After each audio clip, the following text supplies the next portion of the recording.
Welcome to the HeliPro 2008 New Zealand Jet Boat Marathon.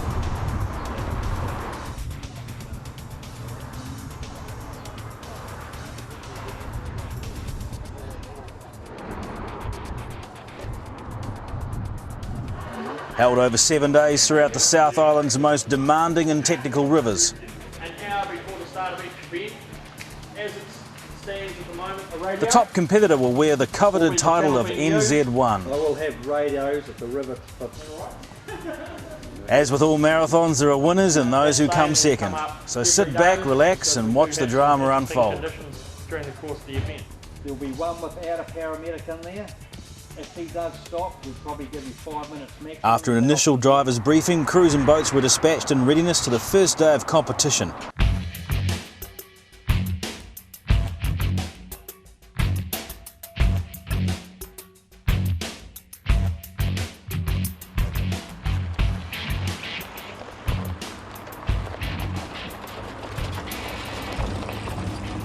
Boats and crews assembled at the ramp facility just upstream from the motorway bridges. The first day of the HeliPro Jet Boat Marathon was being held on the Waimakariri River, north of Christchurch. Conditions were cool, overcast, and the river was dirty. The current NZ1 champion is Daryl Hutton, back to defend his title. Kiwi's got to keep this New Zealand title in New Zealand and not let it go to Canada. Be the big game plan for the week, mate. Dressing it up? Dressing it up, yep, it's got to be done.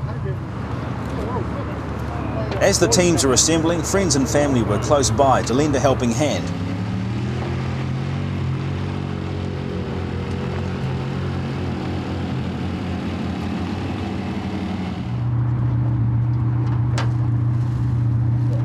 It seemed every man and his dog was there. Definitely the bloke. Yeah, mate. Small adjustments to the boats were being made and some electronics were still being installed. The river is flowing well after the rain in the mountains, and the boats are making the last-minute preparations before they hit the start line. They got permission to have a late sprint during this morning, so that's what we're up to. Hopefully the last one. Everything looking ship-shape, so to speak? Yeah, everything's looking pretty good. As you can see, it's a well-used boat. The bit of a hard crew, this crew, and they enjoy their racing, and we enjoy watching them, so they have a lot of fun. So hopefully with the marathon next year being a world event, they'll tidy the boat up a wee bit.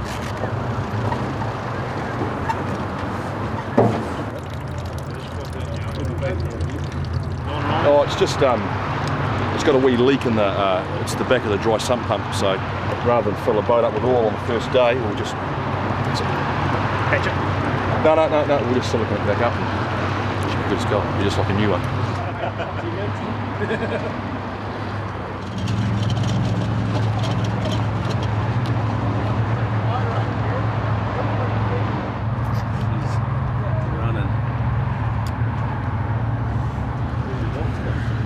Not here yet. Get a bit of video footage and it should be a good day. Are you comfortable in the back there when you're whizzing along? Yeah, I am. The only one like it, so I might as well be comfortable doing it.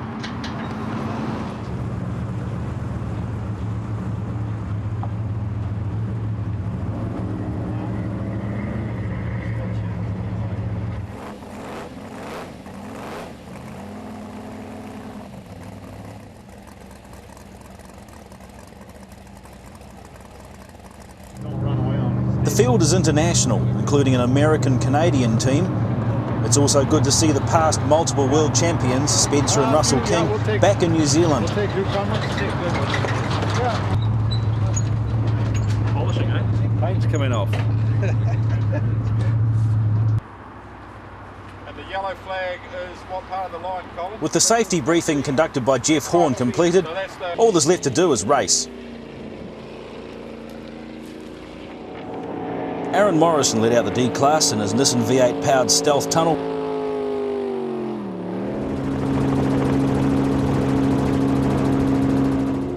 While further behind were the Toyota Lexus V8 powered boats of Callum McKenzie and Brendan Cameron.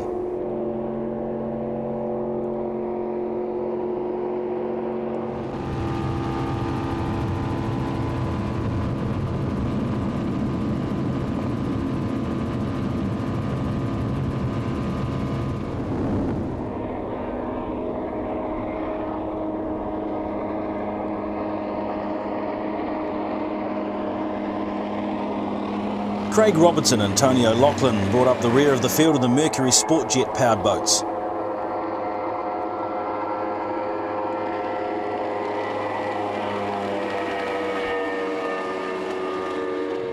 The second heat featured the B-class boats that have the engine capacity of 6 litres, and this included the C-class tunnel hull of Cruise Davidson.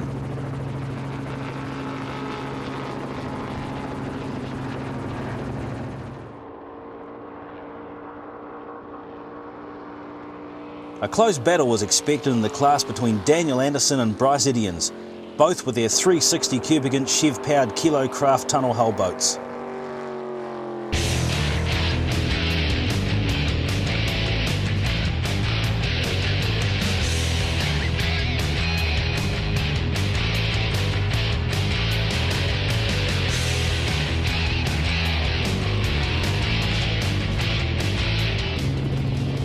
Johnny attempted a risky passing manoeuvre but caught the full force of Davidson's jet stream, drenching the engine's electrics, causing the boat to lose power and take to the shingle.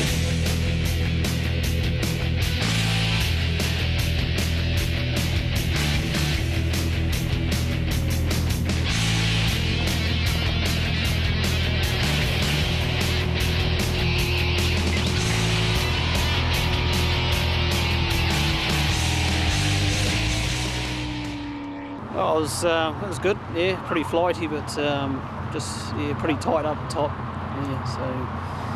So, no, it was good. I'm pretty happy where I am. So. And conditions out there? But yeah, fair. River's a bit milky, but that's sort of after all the trouble we've had. We're up to 1:30 last night trying to sort it out. So it's been a marathon before it starts. How was it? Course was good, exciting, plenty happening. Boat's got a bit of a miss to it, so we're going to try and sort that out and hopefully we'll be on the cards for tomorrow. That's good. Yeah. So are you happy with the course and the conditions and so forth? Yeah, conditions are good. Obviously I think the water's still dropping as we speak, so the big boys will find it interesting. It's good. It's going to be the same for everybody again, but we'll just have to wait and see at the end. It's last year the river was in flood, and it was it took the hometown advantage out of it a little bit because we're racing on rivers that Tony and I had never raced on before, and so you race it as you see it, and boat it as you see it, and so every day the rivers are changing, and so it's hard to say, hard call, like we think we've got good gear again, and hopefully we'll still be at the end, and we back ourselves that we will, but yeah, we had an unfortunate sort of park up last time we were down here in the Waimak, and the chances are we could do that again, but we're hoping not to. That just may have been a premonition turning into deja vu for Darryl.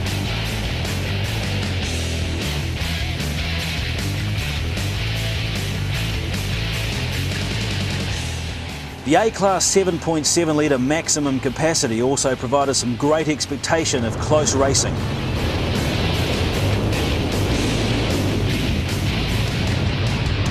Defending national champion Darryl Hutton, sporting NZ1, was set to go head-to-head with 7-time world champions Spencer and Russell King from Canada. At the drop of the flag, it was Hutton's 7-litre alloy Chev-powered Kilo Craft tunnel that got the best start off the line. Spencer King was close behind him, driving a 7.4-litre Arrow Ford-powered Eagle tunnel.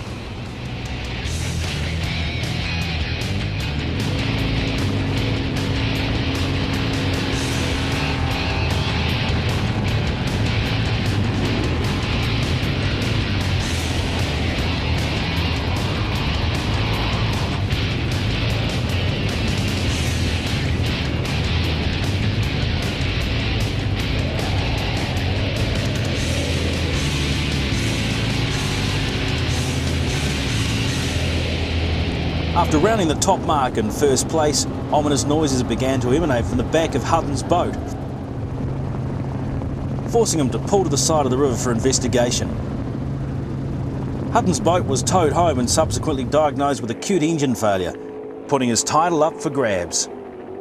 Spencer and Russell King took over the lead, although Murdoch continued to sit right on his tail.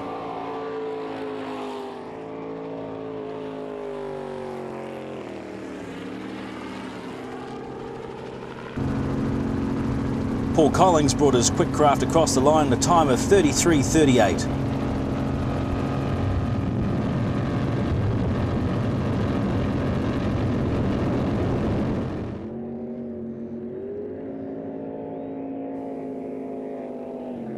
Malcolm Jenkins finished in third place at 30.36.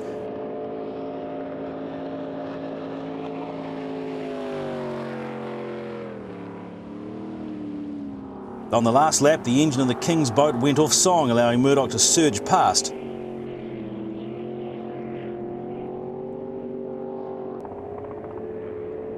Sean Kelly drove through the night to arrive at Christchurch early in the morning, after having to rebuild his 600 cubic inch Chev engine at the last minute.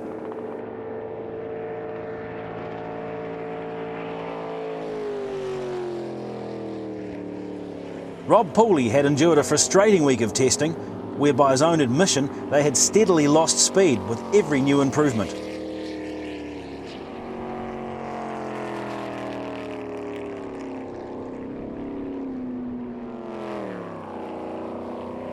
Chris Campbell and Regan Williamson, Roger Preston completed the field with the big block Chevs reign supreme. It's time to head to a new river, the mighty Waiau, in the North Canterbury region.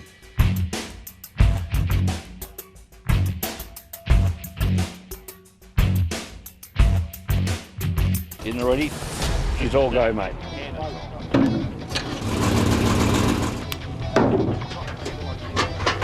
It's going to be all good. Let's just say the boat is built out of leftovers of quite a few boats over the years.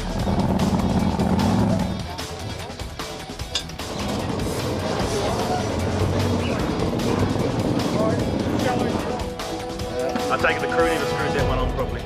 No. It was me. The rivers are challenging, like they're braided water, but I kind of like them because there's not too many rocks in them, you know, and so if I do screw up, you know, if I get stuck, it's usually just on a gravel bar. Yeah. No, I think it's going to be very competitive.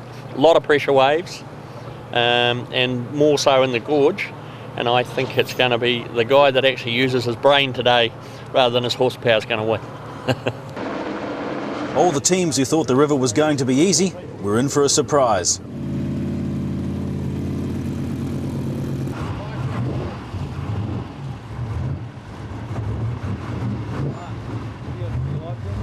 James and Ross Murdoch were first away in their 450 cubic inch alloy block Ford engined Eagle Tunnel, Carlton Hotel, currently top of the leaderboard.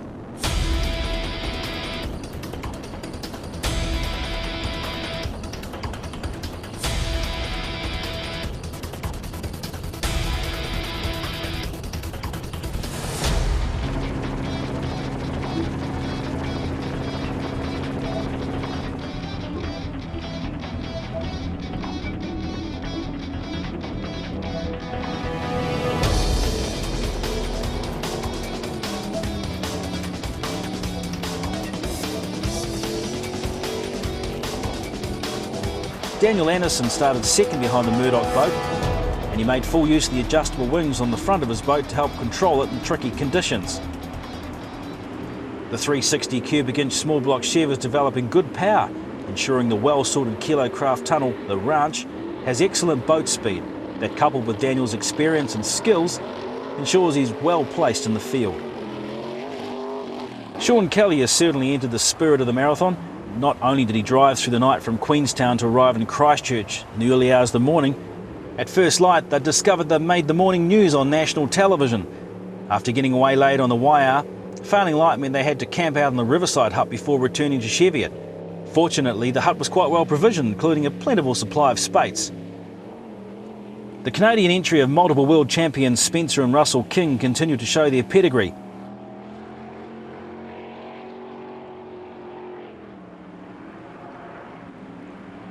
Rob Pooley started fifth away behind Spencer King, but had a quick trip upstream, despite crashing through willow trees.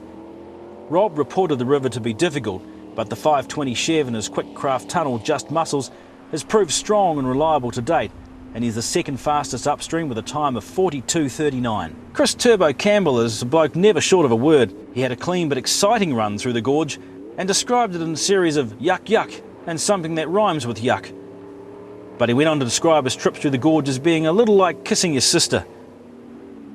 Regan Williamson was another to record an excellent upstream time in his 572 cubic inch Chev powered Eagle Tunnel, Daddy Cool Racing, timed at 43.56.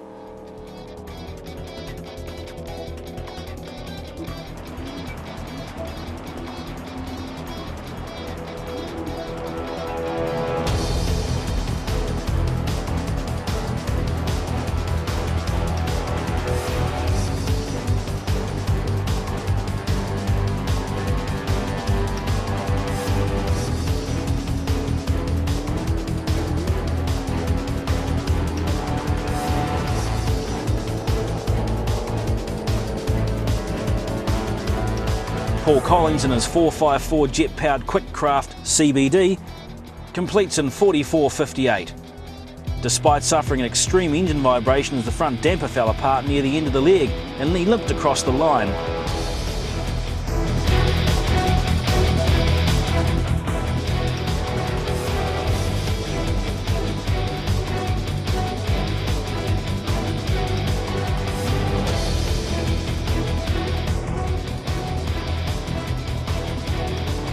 The only other entrant in the Farrington Tavern C-Class was Cruz Davidson, seen here in an interesting channel that ultimately resulted in a short push to get up and running again. That caused him to have a slower time of 57.23.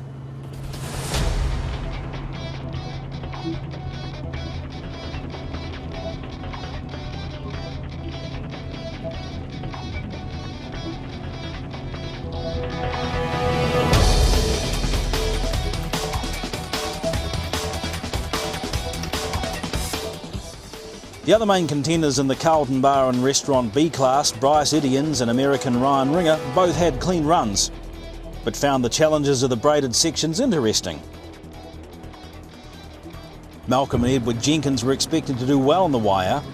They have, after all, spent most of their lives farming on its banks and know its moods as well. Imagine their dismay when just 3 kilometres or so after the start at Spotswood, they charged into a blind channel and ended up in a sandbank. After that little excursion, they had a clean run up the remainder of the leg, eventually recording a time of 55.45. The Hornet D-Class entries of Brendan Cameron and Callum McKenzie and Aaron Morrison are enjoying close racing. Brendan Cameron knows the Waiau as well as anyone alive, and was always expected to set the pace in the class. He didn't disappoint, setting an upstream time of 54.04 to Mackenzie's 57.51 and Morrison's 55.45.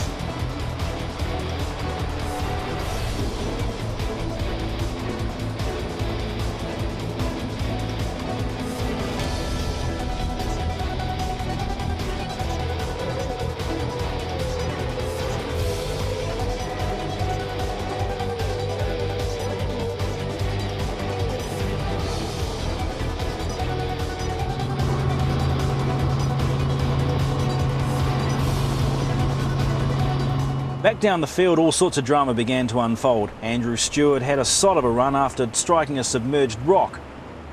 Unbeknown to him, the grill on the intake block had sustained heavy impact damage and caused the boat to take on water at such a rate that the bilge pumps had trouble stemming the inflow.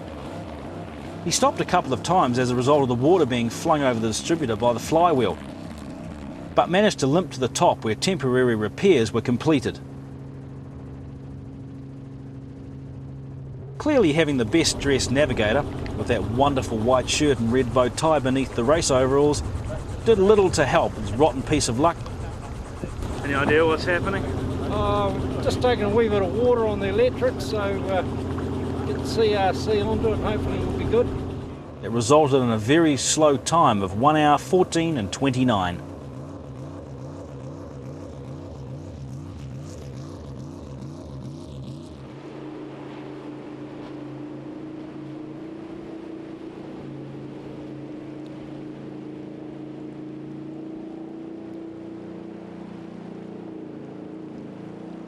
With most of the boats at the ferry bridge, time was put to good use to repair or prepare for the down leg.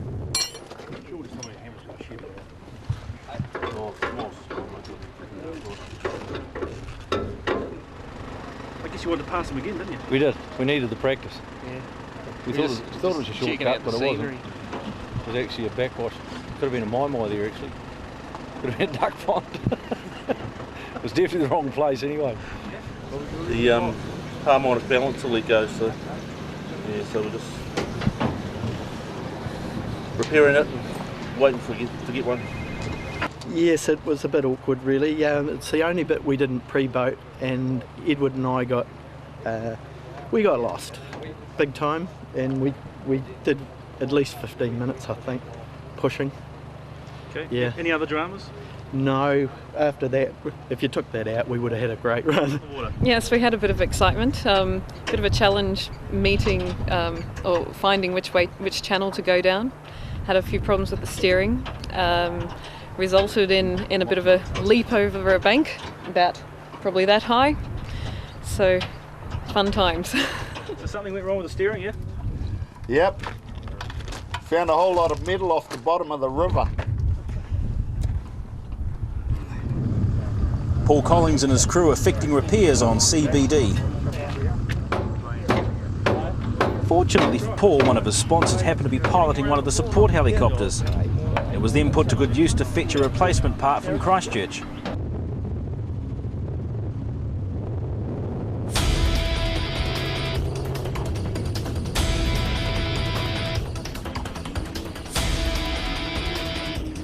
James Murdoch drove conservatively but quickly and set the third fastest time of 21:34 downstream.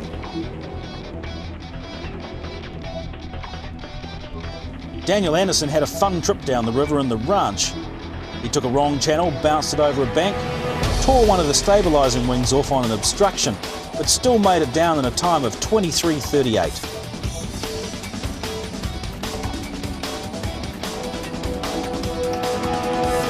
Rob Pooley came in close behind at 21:47.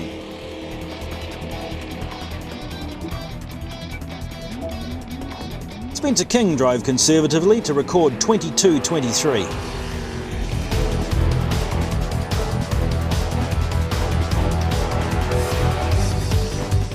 Sean Kelly started off well enough and had a good clean run through the Lumpy Gorge section, only to find himself in a dead end among the braids that resulted in a lengthy push.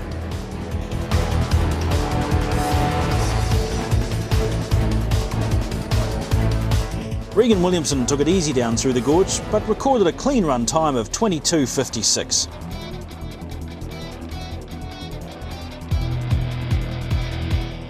Chris Turbo Campbell powered down the river in a time of 21:38.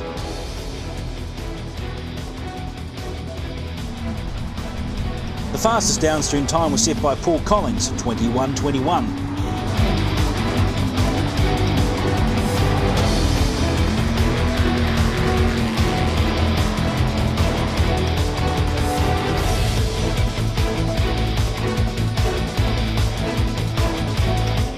Bryce Idian set another good time of 22:36.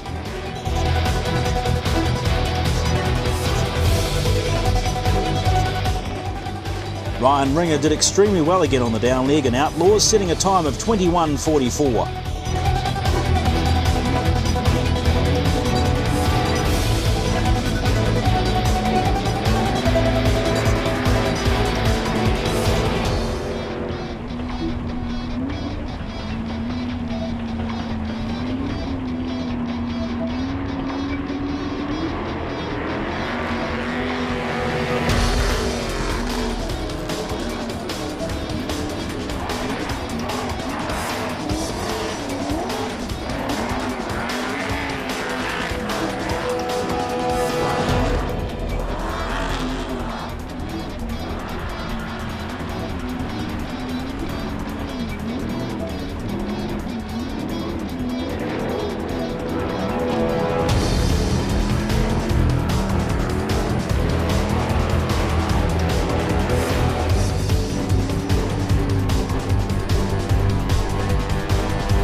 Craig Robertson has had a charmed run so far this year in his Mercury Sportjet powered Eagle Step Tech monohull.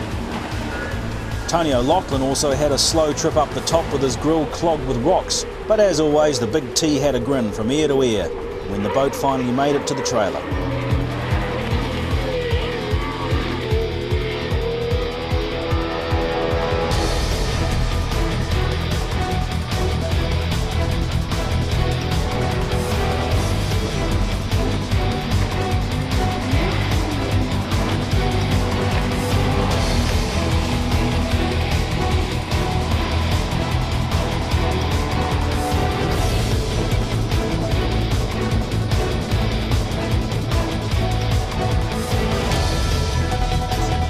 As the boats cut through the gorge and into the open waters, there were still mistakes being made.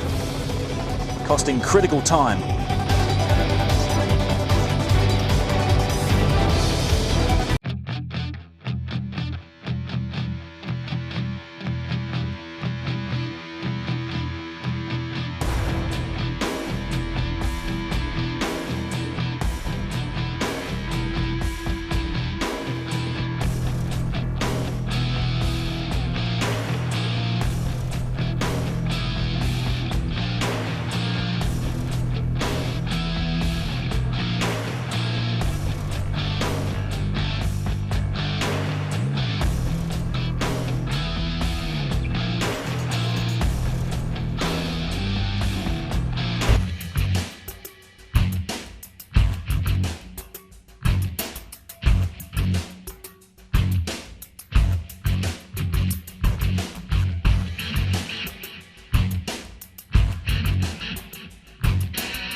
We're now down south at one of the big rivers of the South Island, the Rakaia. It's a bit quiet.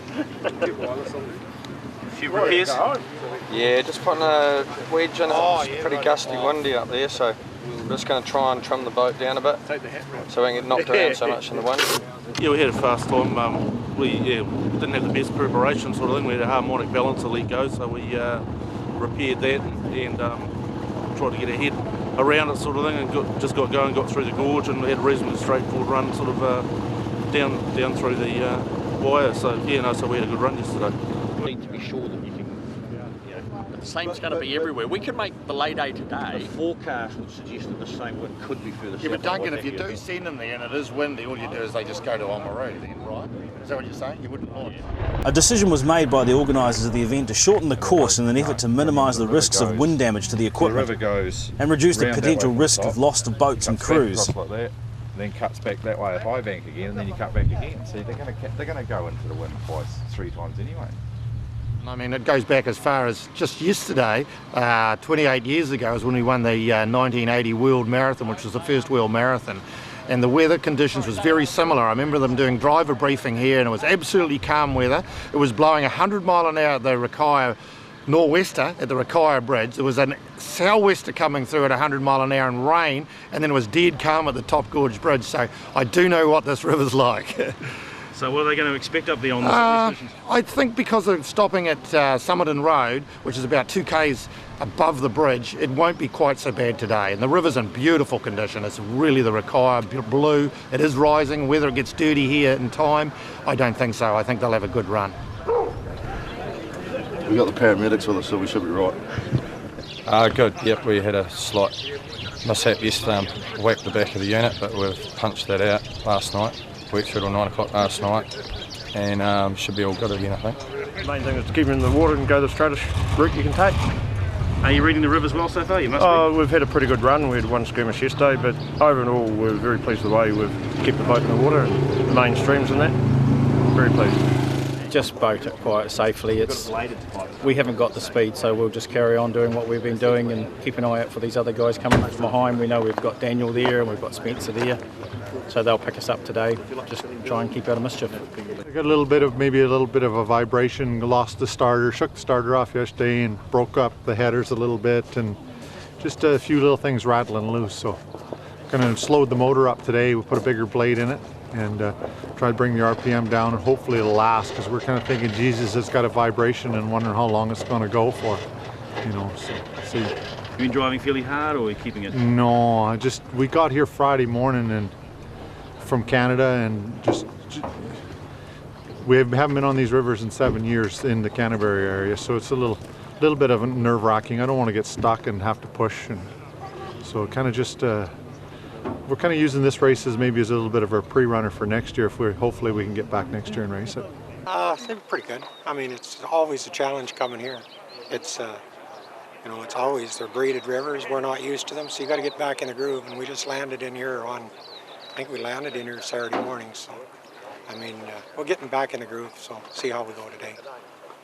So we've decided that what we'll do is we'll run a shortened course to basically 2 kilometres above the bridge, and you'll be able to pull out, refuel, And if we're quick enough, if we get everybody up there quick enough, we may try and do it again this afternoon, so up and down twice. The rescheduling caused a delay of half an hour in the commencement of racing, a small price to pay, while the wind steadily increased and ferocity throughout the day, making life a little unpleasant at times. The river itself was flowing clear and blue. James Murdoch was first away, with the remaining competitors being flagged off at 1 minute intervals.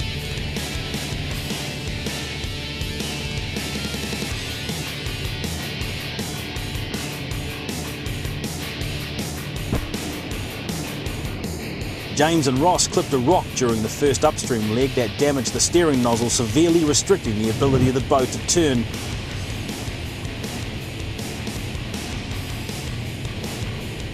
Nevertheless, Carlton Hotel managed to complete the first leg in a time of 21:05.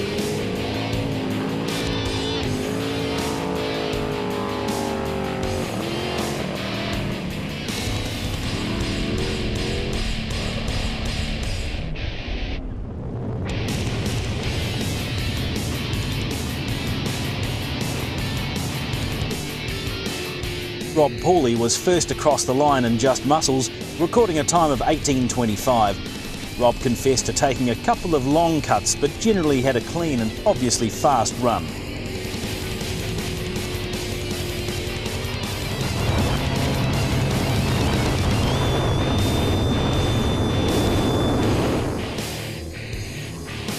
Daniel Anderson and his 6-litre Chev powered the Ranch took off from third position and also had a clean run to the turnaround point at Somerton Road,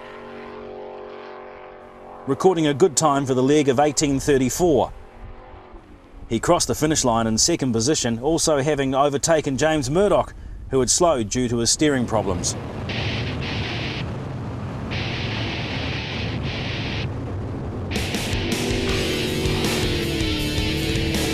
Chris Turbo Campbell maintained a steady pace near the front of the field by recording a time of 20:27.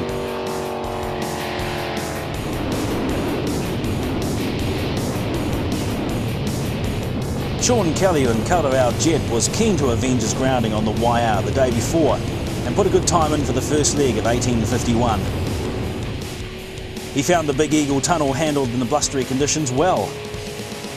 His downstream time of 18:11 was good, but his final up-leg time of 25:12 was slower than before, but kept him in 6th position going into the Whitechii leg.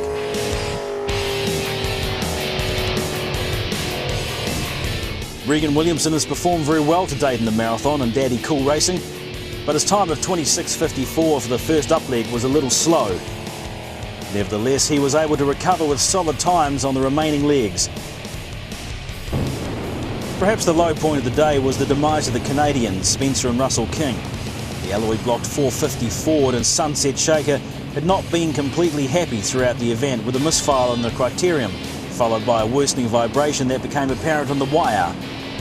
Unfortunately, some 5 kilometres downstream, the crankshaft broke, dashing all their hopes for the NZ1 title.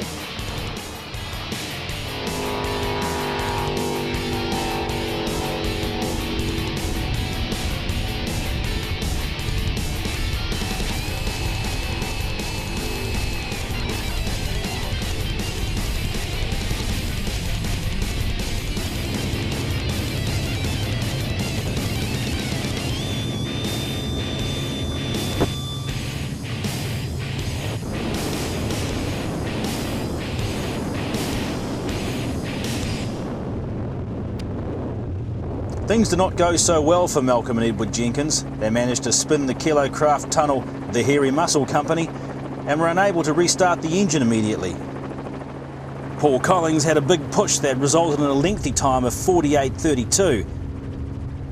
Another boat to have problems on the first leg was the American racer Ryan Ringer. He spun the Eagle Step Deck Outlaws up a bank, damaging the starboard aft quarter of the hull.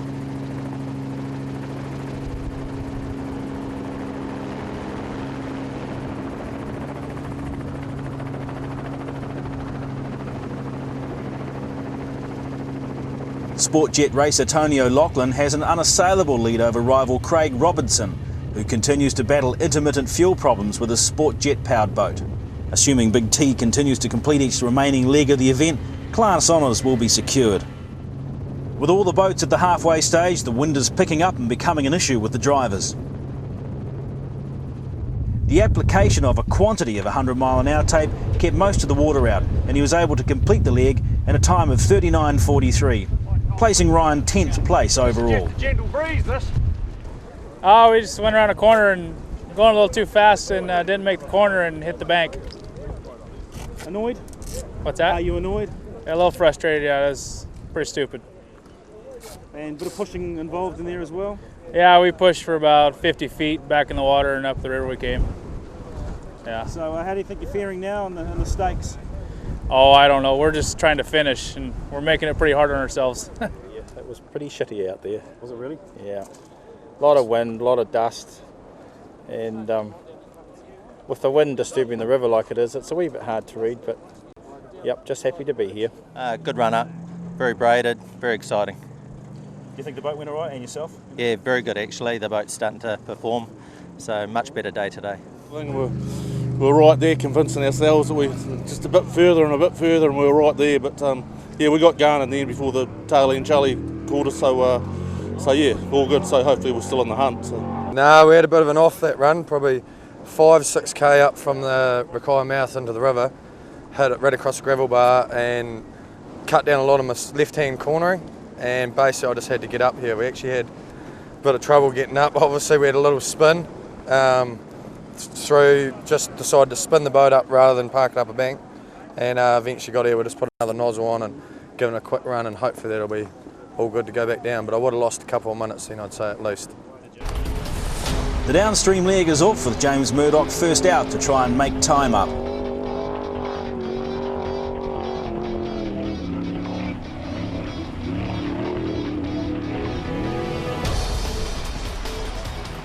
Rob Pooley is charging hard, trying to make some good times.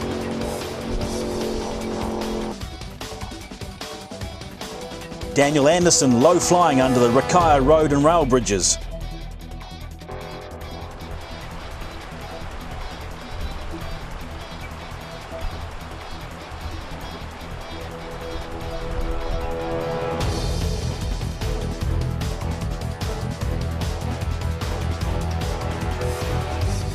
Anderson keeps momentum as he scrapes over a shingle bank.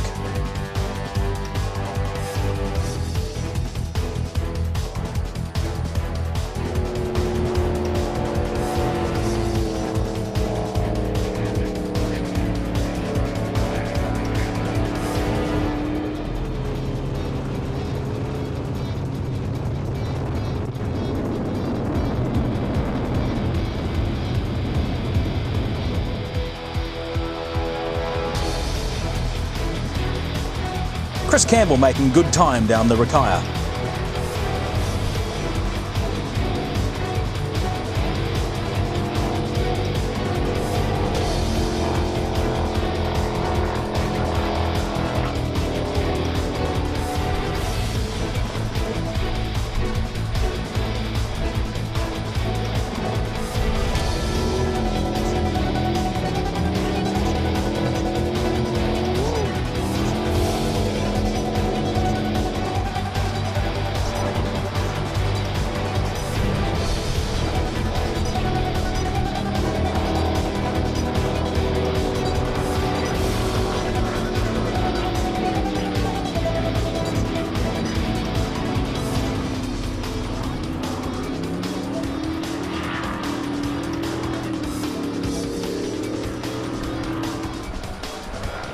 Cruz Davidson has his boat running at 100%.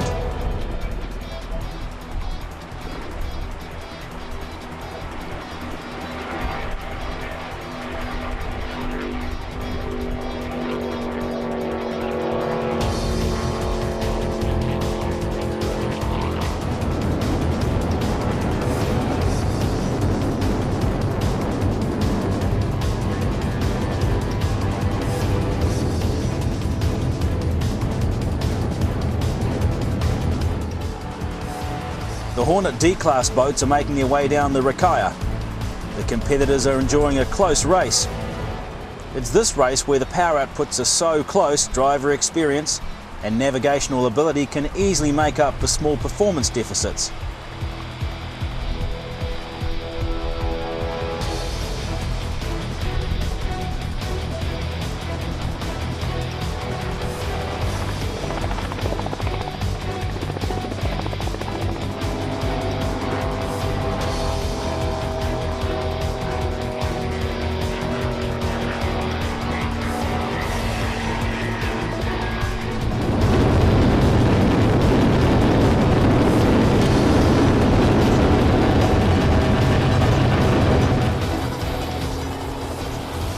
As the winds got stronger on the Rakaia, the boats that had wings had to continuously trim them to keep peak performance and streamlining.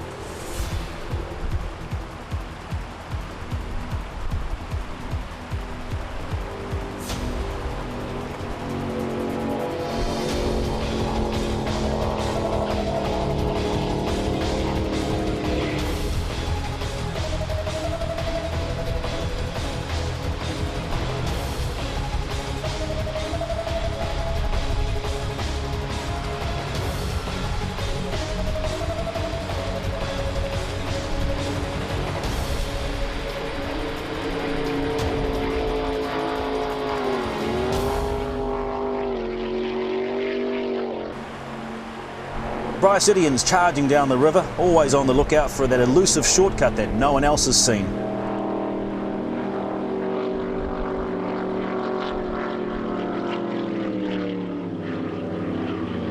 With this leg over, it's time to check the results.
We're having a real good race between the D-Class. There's only about a minute or 2 minutes amongst us, so yeah, there's plenty of banter going on. It's a bigger river than there was yesterday, but it's still a tough river.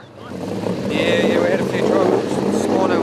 Yesterday and coming down the wire, we're hitting the steering up and pinching the steering. I lost quite a bit of time over that, but stopped at a workshop in Ashburton and friends, and we've wrapped a tyre lever around it to try and make it a bit better.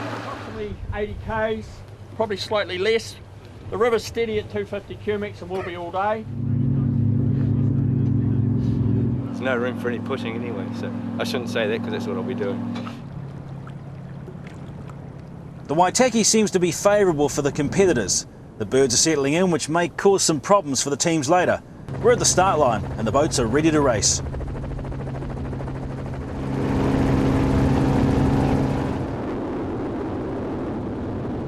Carlton Hotel was first away. In an effort to preserve the big Ford engine, James and Ross Murdoch were content to drive at an 80%.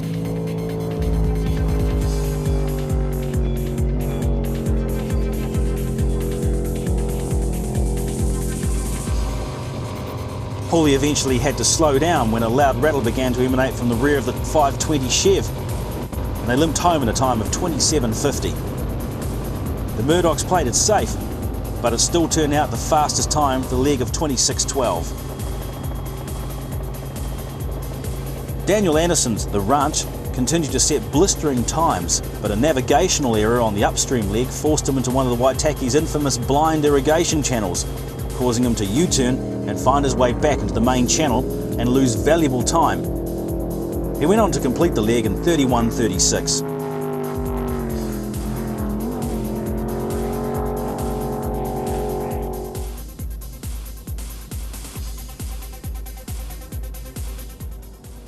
Regan Williamson had another clean run in Daddy Cool Racing, recording a time of 29:44 for the leg.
The Outlaws team, led by Ryan Ringer, continued to lodge consistent performances on the Whitechii, and by the end of the day's racing they were handily placed in 7th position overall and 2nd in the Carlton Bar and Restaurant B class. The Farrington Tavern C class is being contested by only 2 boats, those of Cruz Davidson and Andrew Stewart.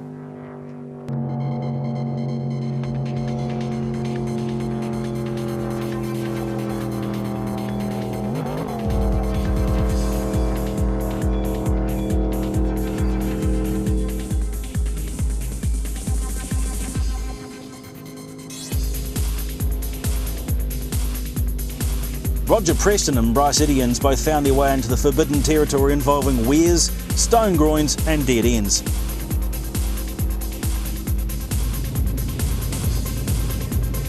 Sean Kelly's big yellow cutter-out jet went off song in a big way. Subsequent investigation showed a roller lifter had failed and damaged the camshaft.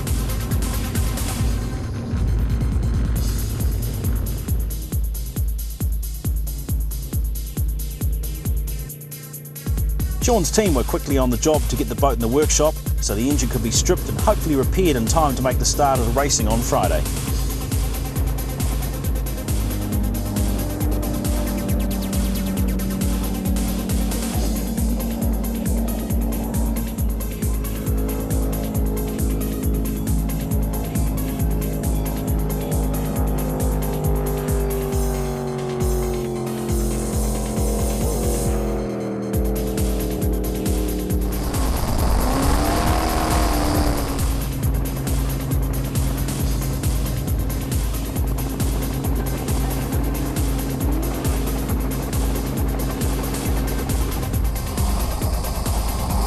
Roger Preston was caught up here in an offshoot, and he abruptly finds the end of it.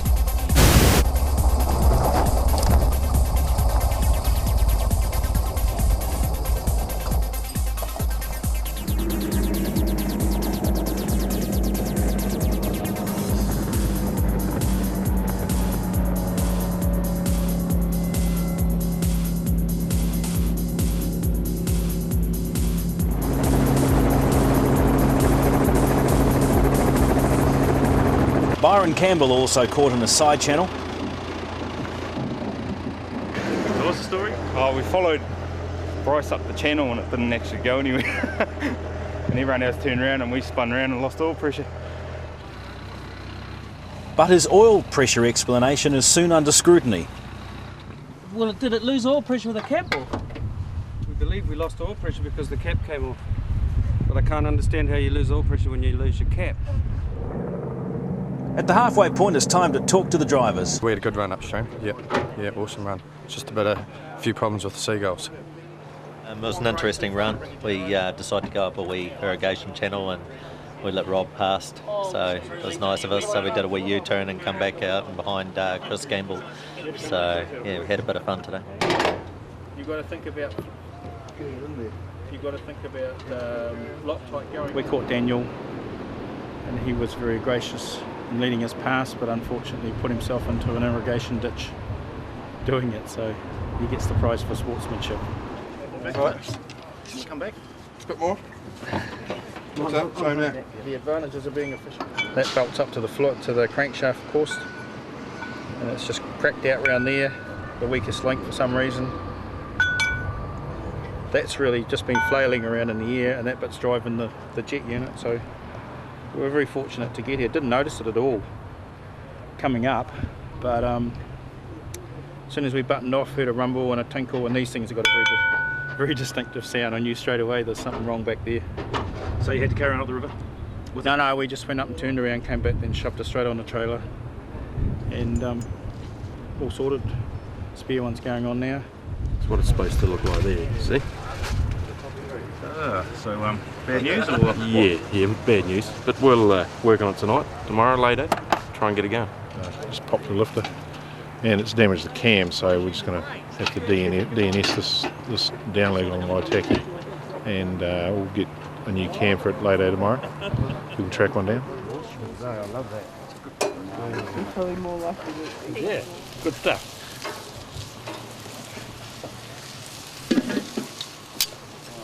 A good feed by the way of a good old sausage sizzle was had. The weather and visibility was great. The river flow is good and it's clear.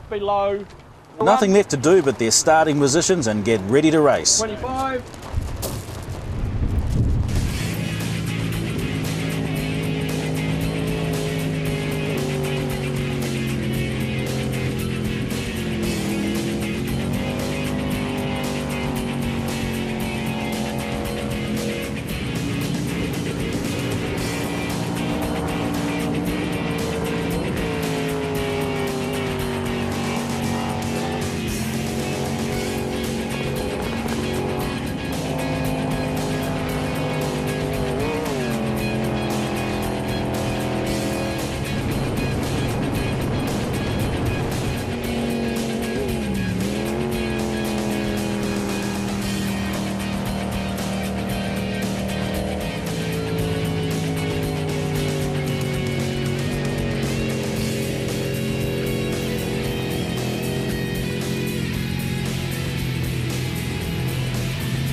The Outlaws team, led by Ryan Ringer, continued to lodge consistent performances on the Whitechii, and by the end of the day's racing they were handily placed in 7th position overall and 2nd in the Carlton Bar and Restaurant B class.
Another not quite so lucky was Chris Turbo Campbell, who rolled his boat Ahara Transport on the down leg.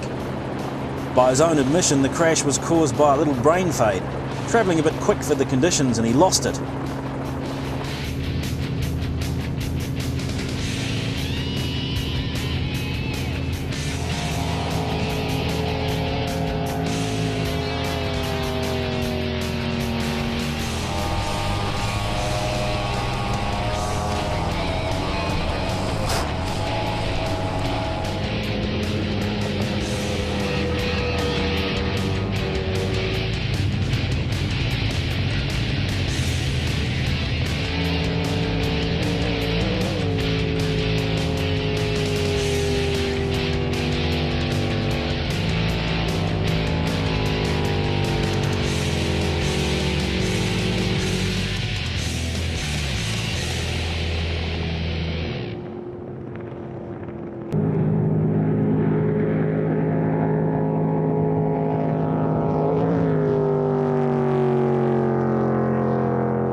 Other exciting developments on the downstream leg included Daniel Anderson clipping a log just before the finish line, causing the boat to spin violently.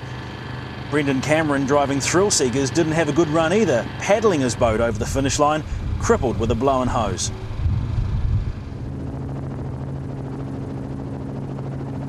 Another day done, and we'll now hear what the drivers have to say. Across the finish line, and we clipped something and did the old full spin. Obviously, yeah, got knocked around. It was good.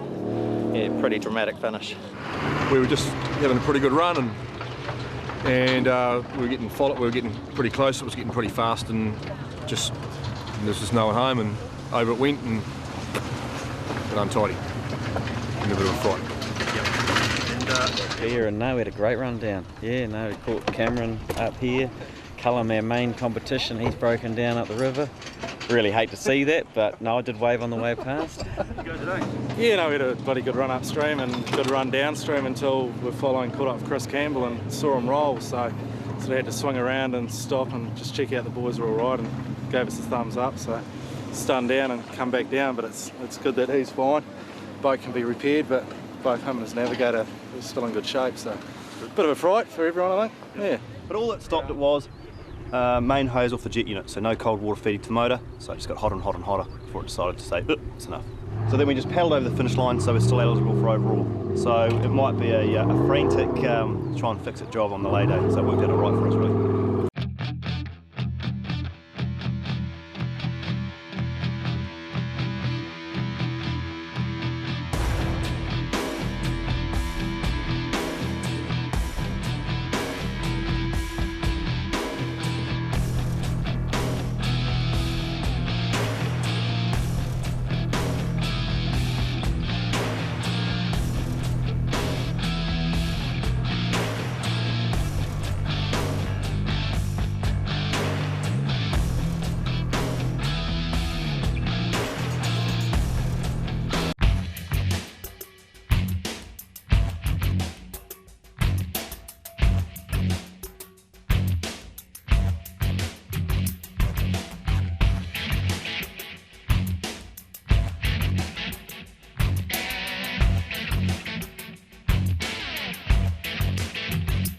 The strong northwest winds forecast blew off and on throughout the day. When they did blow, the gusts were strong. Murdoch was the first away, and he had a clean run through the discoloured braids of the Waimakariri River and passed under the Gorge Bridge more than 2 minutes ahead of Rob Pooley.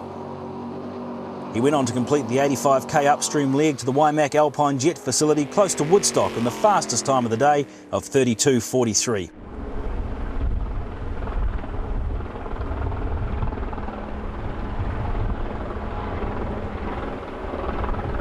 Ryan Ringer made a strategic decision at the start of the down leg that to anyone aware of it seemed to be very sound. Good thinking. In practice, however, things didn't turn out so good for the visiting American.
Craig Robertson is still having fuel problems at the most awkward times, seen here with another bout of boat stopping-itis. He soon gets his feet wet, and with a little help from some course marshals, Craig is on his way.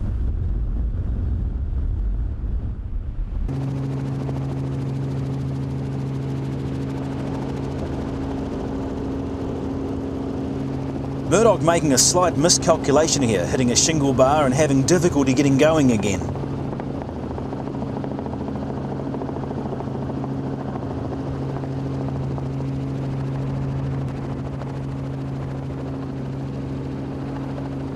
He was quick to capitalise on James's misfortunes and steered a direct route down the Waimak, as only Rob does so well.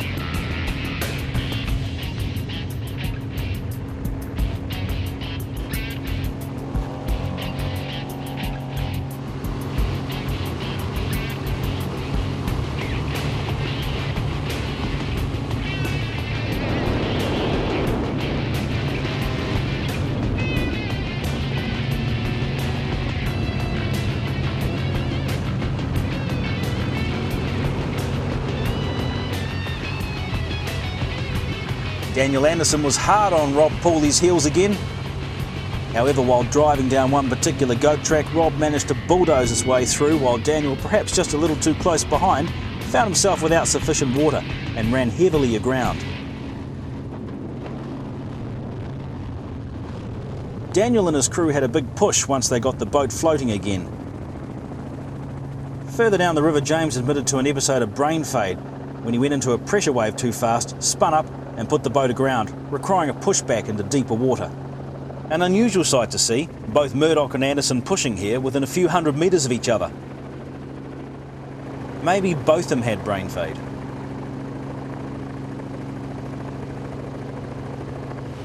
Rob and Mike Pooley continued their merry way down the river, eventually finishing first across the line in a time of 34:26.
As all the boats arrive home at the Waimakariri main road bridge, the day is drawing to an end. Let's check with the drivers once again for the thoughts on the leg. It's a good run.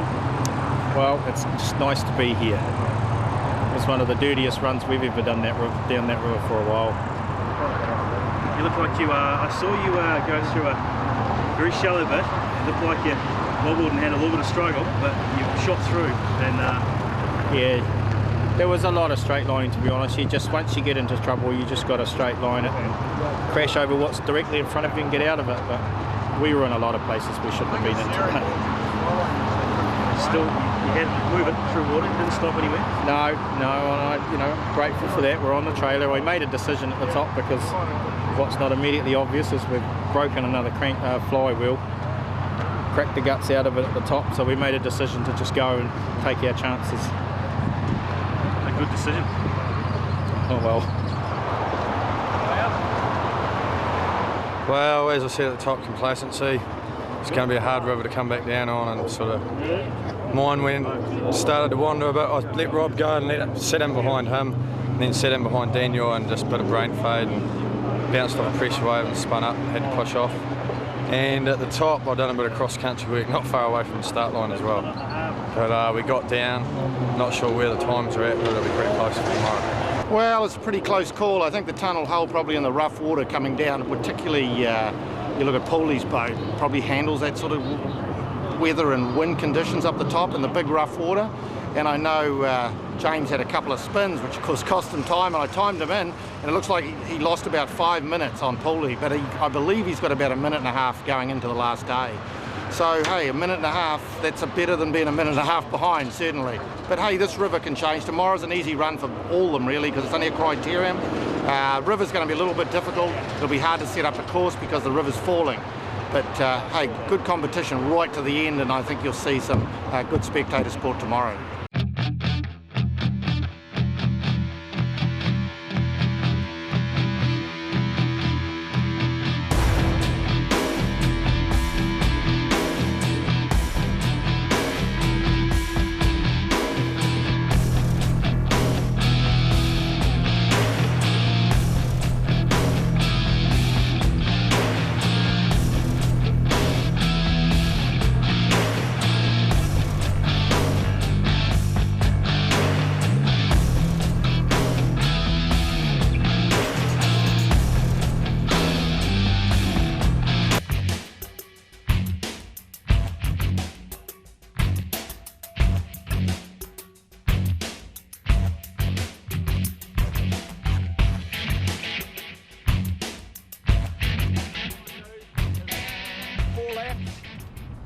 Approximately the same course as the other day.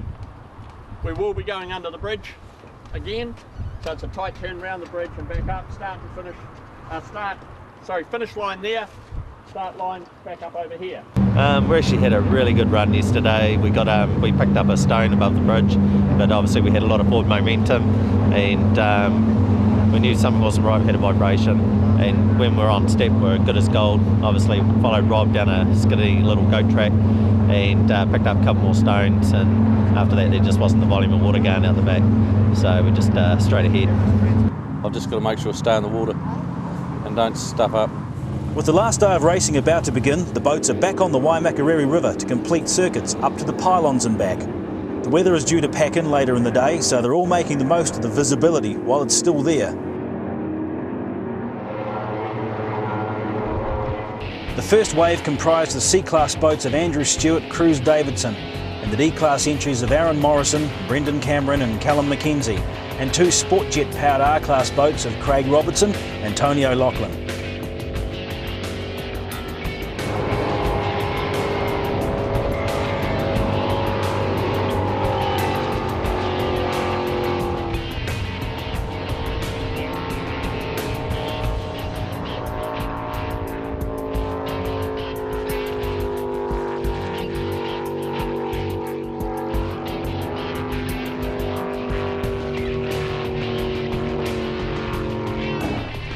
The second wave included the four B-Class boats remaining in the field, led by Daniel Anderson's Kilo Craft Tunnel, the Ranch. This boat was clearly the fastest in the class and soon extended a significant lead over its nearest rival, Bryce Idians. All remained well until Idians suffered a moment of brain fade and dived into a shallow side stream where his boat came to a grinding halt, requiring subsequent retrieval from support boats to exit the course. Byron Campbell enjoyed his first marathon complete with all the highs and lows of this type of racing. Drove his quick craft tunnel smoothly while the American-Canadian entry led by Ryan Ringer in Outlaws circulated faultlessly. The third wave included the three remaining A-Class boats in the field, dominated by the blisteringly quick Murdoch boat Carlton Hotel. The leg soon settled in the procession, Malcolm Jenkins' Kilo Craft Tunnel, the Hairy Muscle Company, Paul Collins' distinctive orange painted quick craft tunnel, CBD,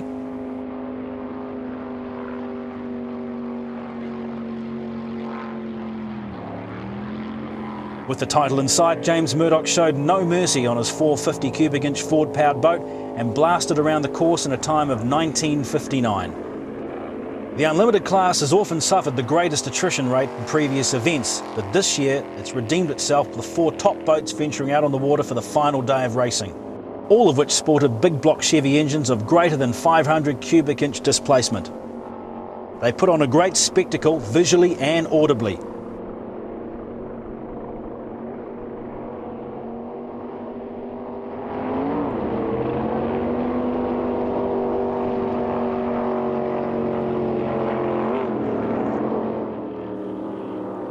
The afternoon had been completed in much the same fashion as that in the morning. The final leg for the A-class boats was conducted in cold, wet, rainy conditions.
Malcolm and Edward Jenkins had a violent spin after hitting a pressure wave, but recovered to record a time of 27:45.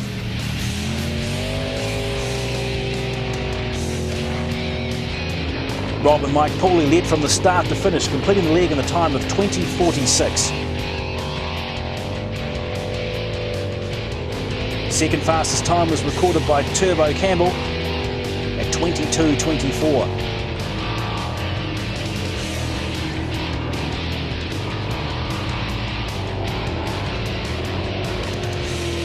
In the end, the Murdoch team had won their first national title by 1.5 minutes ahead of the hard-charging Pooley team.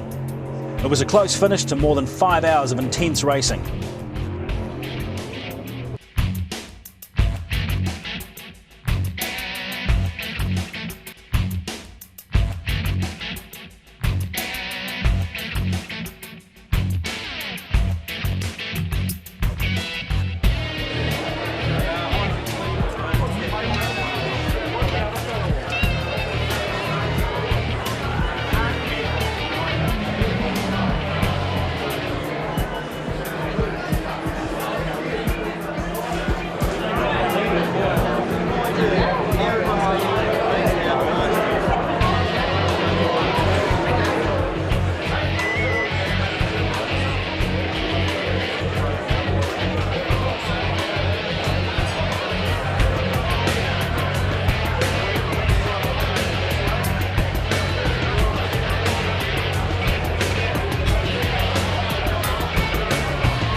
New Zealand Jet Boat Marathon, sponsored by HeliPro. We'll start first with Best Prepared Boat, which goes to Bryce Idians.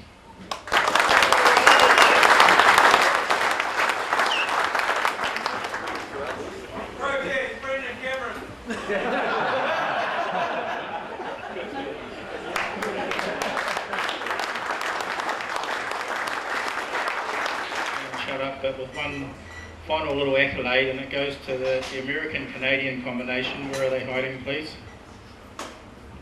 Can you two guys just come up for a moment? This is the quietest they've been all week. It's been a pleasure hosting these two guys here, and we think we're right in saying that in the first instance, Ryan's the first ever American to bring a boat home in a New Zealand marathon, so congratulations.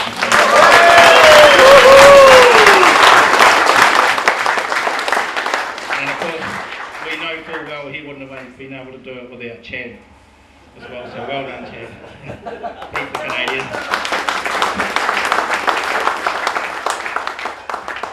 Mike and I hosted these two guys for the week prior to, and we got to the Waiau, went into the GHB store or Four Square store or whatever it is in Cheviot, and bought a couple of exercise books and said, you guys have got to write some things down because this is going to be pretty heavy. There's a lot of rivers coming up, so make some notes. So Ryan, do you want to just read out your notes?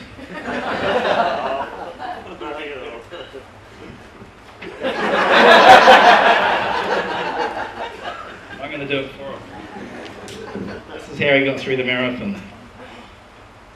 Waiau, McMillan's Road, turn off. So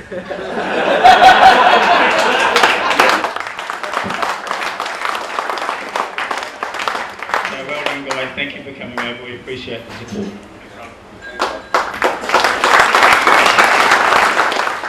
Rightio, we'll move on to class placings, and we'll start with Adelphi Motel class placings for R class. Second in class driving 77, Craig Robertson. First in class driving 35, Tony O'Loughlin and Mark Daly.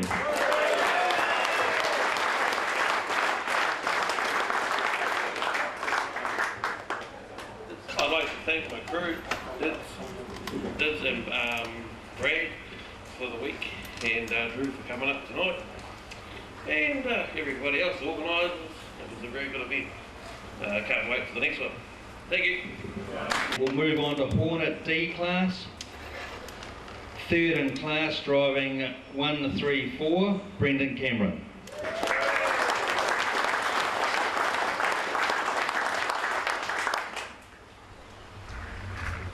Second in class driving number 70, Callum McKenzie.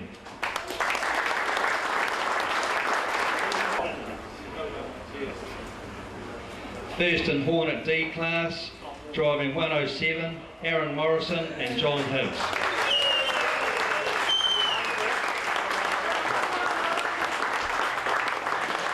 I'd just like to thank the crew, John Hibbs, co-driving, and Mark Agnew for trailer driving. And I'd like to thank the two competitors in D class, Brendan Cameron and Callum McKenzie. And it's great racing, and the organisers, fantastic event. Thanks very much. Oh, Ken at Triple S Engineering, you've got a job in the unit. Thanks.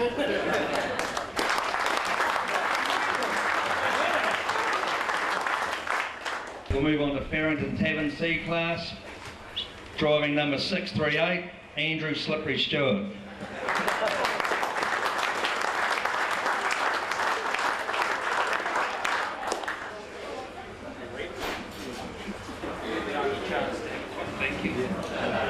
I'd just like to start off by saying I've had a really good time this week actually. It's a little bit unusual for us to be dead last on the second or third day, but totally different way of looking at the event this time, and it's not been all bad. The pressure's been off and I've had a really good time, so it's been good. Monday night we had a fair bit of work to do, and I got to give my crew here a big rap because we ended up spending about 6.5 hours on the boat, and none of those guys were going home till the job was done. So to all my guys, thank you very much. Brent and the rest of them, thank you. There was another point I noted with this marathon, and that was the presentation and the reliability of all the boats. I think at the end of this event, the amount of boats still running was great. So to every driver and crew here tonight, I think you can give yourself a big pat on the back for that one. Very good. And lastly, to my sponsors, there's too many of them to mention, but the Burger Boys, they did well again, so thank you to them, and Triple S and all the other guys, thank you very much. First place in Farrington Tavern C class, driving number 66, Cruz Davison and Ray Casey.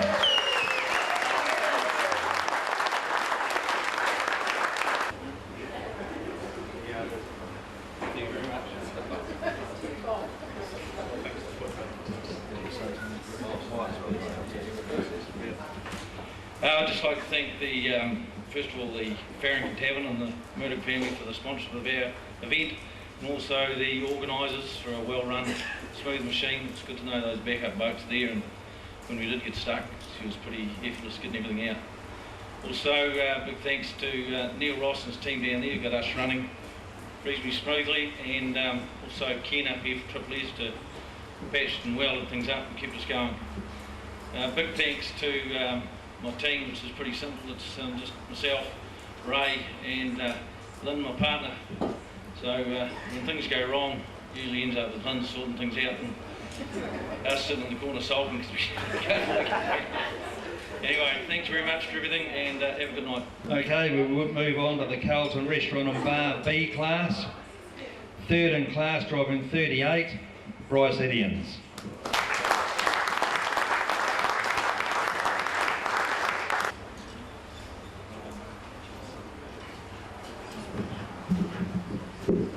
Just like to thank the crew, Dale and Steve, and sort of a bit of a new crew, having Dale and brother crew for us, and we made a few cock-ups through this marathon. Worked some late nights right at the start, and the marathon started before we even bloody started. It was a shocker. It's really well run event, and thanks to all the guys behind the scenes, like patrol boats and timekeepers and all that sort of stuff. Without you guys, we wouldn't do it. And thanks for my personal sponsors and Carlton Hotel and so forth. It's fantastic. Thank you. Second in the Carlton Tavern and Restaurant B class, driving 109, Ryan Ringer.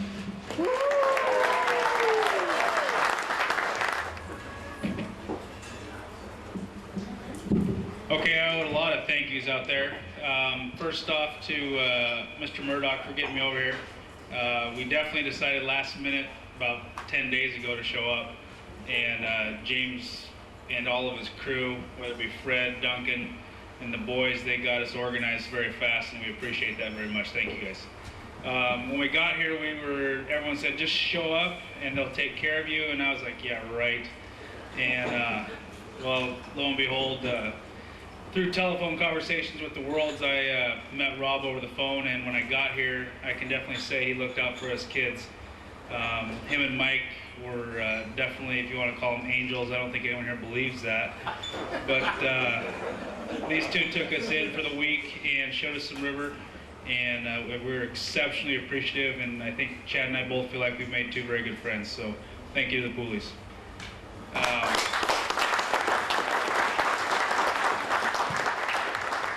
I hope anyone that has any pictures of Dale's boats burns them. I need to thank Dale very much for letting us use his boat, and thank you to the boys at Triple S for a couple times saving us, getting us going the next day. We appreciate that. Thank you guys very much. Thank you very much to the organizing committee. We're happy to be here, and we're both proud to represent our countries. I think Chad represented Canada very well this trip. I think next year he'll be looking for an official sponsor of Calendar Girls.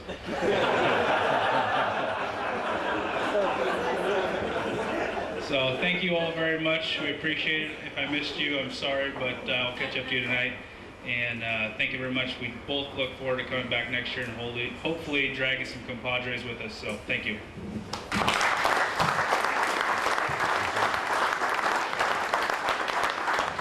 Righto, we'll move on to the first in class for the Carlton Restaurant and Bar, driving number 25, Daniel Anderson and Tim Cruikshank.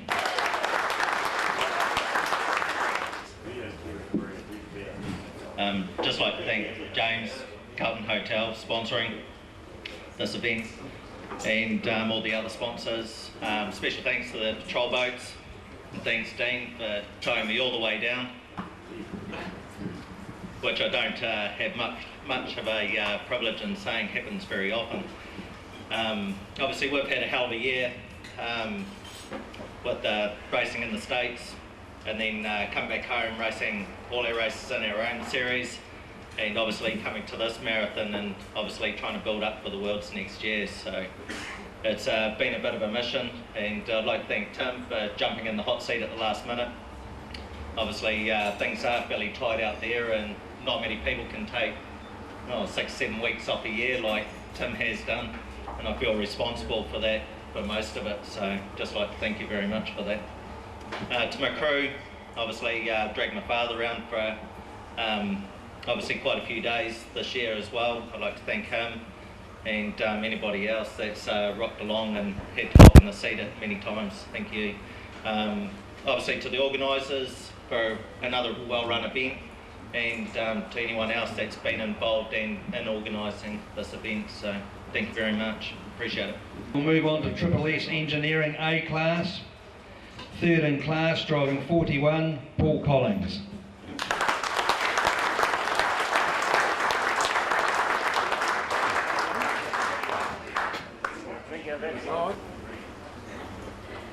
Second in Triple S Engineering A class, driving 216, Malcolm Jenkins.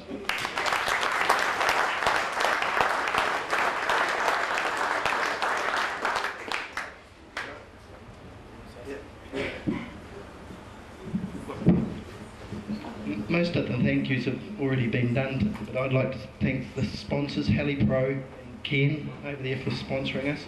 And I'd also like to thank Edward for putting up with the old man that gets a bit random sometimes. He did a great job, and we had to work on the boat afterwards. Thank you. First in A class, Triple S Engineering, driving 353, James and Ross Murdoch.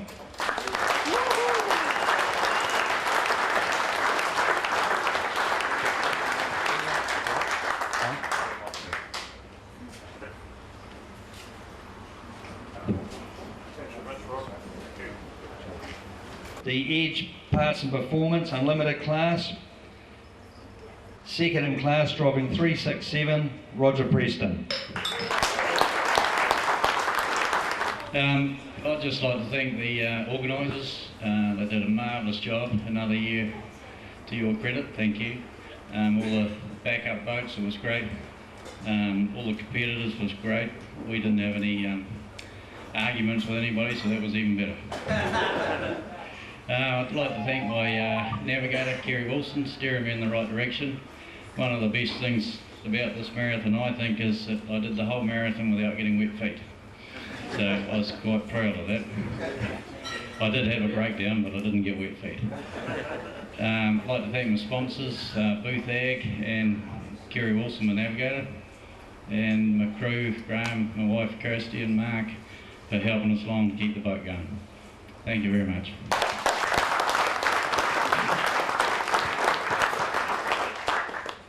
First in Edge Parts and Performance class, driving 626, Chris Campbell.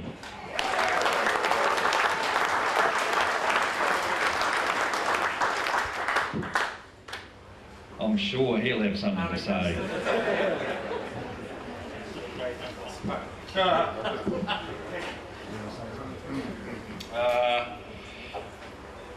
I've had a few quotes this week.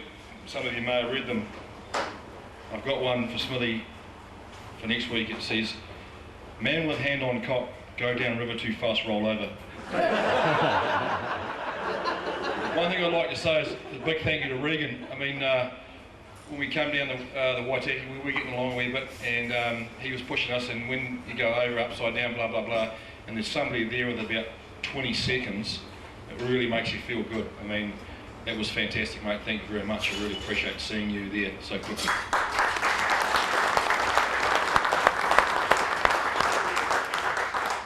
Well, that was a shitload of fun all week. Yeah, right. Put that on your head, Tui. I'd like to thank Hugo. My old mate there, he just sticks with me. He's been so calm all week. I know why he has been, because he's had a little sleeping partner all week with him. Cleaned the helmets. Don't know what else she cleaned, but possibly it was not only my helmet that was cleaned. Thanks, Delboy. Shit like to see you here, mate. All the organisers, it was fantastic. I mean, you couldn't have run a better event. There was no shit or no nothing. It was fantastic. Our major sponsor, How Transport, they pay the bills all the time, and he just doesn't seem to mind, and that's fantastic for us. So that's wonderful. Now hold on, it's going to be Graham Henry. Hold on. No, it's not. It's the other woman. You want to get that, Rob? Thanks very much. Well done.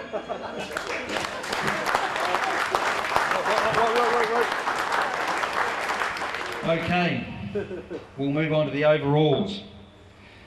Sponsored by Heli Pro. Third overall, driving 626, Chris Campbell.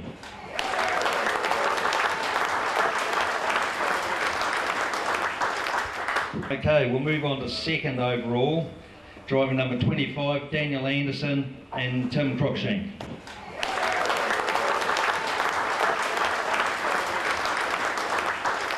Okay, we'll move on to first overall for the Heli Pro 2008 New Zealand Marathon, driving that 353, James and Ross Murdoch.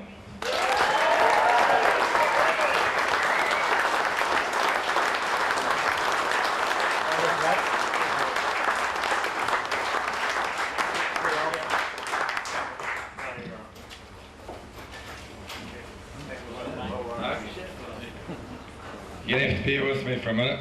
I've never done one of these speeches before, so lucky enough to be up here tonight. To the organisers, Jeff, Lance and John, thank you for a well-run event. Sorry I haven't been of much help to you this week. To the race control, Jeff Donaldson and Denise from the UIM, much appreciated, well run, and look forward to having you back next year. To the patrol boats, medics, starters, finishers, and anyone else I may have missed here, I really appreciate you giving your time up this week. Everyone does, all the races, and knowing that we've got an eye in the sky when you're racing. And the extreme speeds and the conditions we're racing in, everything like that, it's nice to know that there's someone upstairs looking at you. To Triple S Engineering, Ken and the boys, thank you for sponsoring A-Class, and very appreciative of the work with Hibsy last night, giving us a massive hand to try and rebuild the boat for today. To Steve and Karen and Maddie, well done Steve. I think this is just as much your win as mine, and Ross's. You've done an awesome job, been with us for a few years now, and we're getting there. Done something pretty special for us, and very appreciative of it. To all the overseas competitors, Ryan, Chad, Spencer and Russell are no longer here.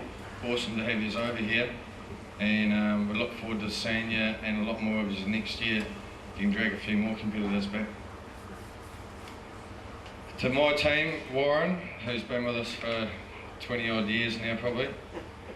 Fred, who's a bit of a new boy on the scene, great trailer backing skills. My mother, who sort of likes to be beside me when I'm racing. Thanks for coming along, Mum, and making lunch every day. Janice, and John Shaw, who's been doing a bit of overtime, giving us a hand in the workshop at night. And anyone else that I've missed also that have given us a hand to get through this week. To my father, probably the biggest sponsor I've got. And also the fella that taught me how to drive a jet boat. Thank you very much, and I think this is just as much your prize as what it is mine. It's an honour to race with you, and well done to you for this week. So thanks to all the competitors this week, organisers, and hopefully we see you all back next year. Thank you. After 12 legs of intense racing over some of the country's most demanding and formidable jet boating rivers, the New Zealand Jet Boat River Racing Association Incorporated has a new national champion. The team of James and Ross Murdoch have now earned the right to display the coveted title and race number NZ1.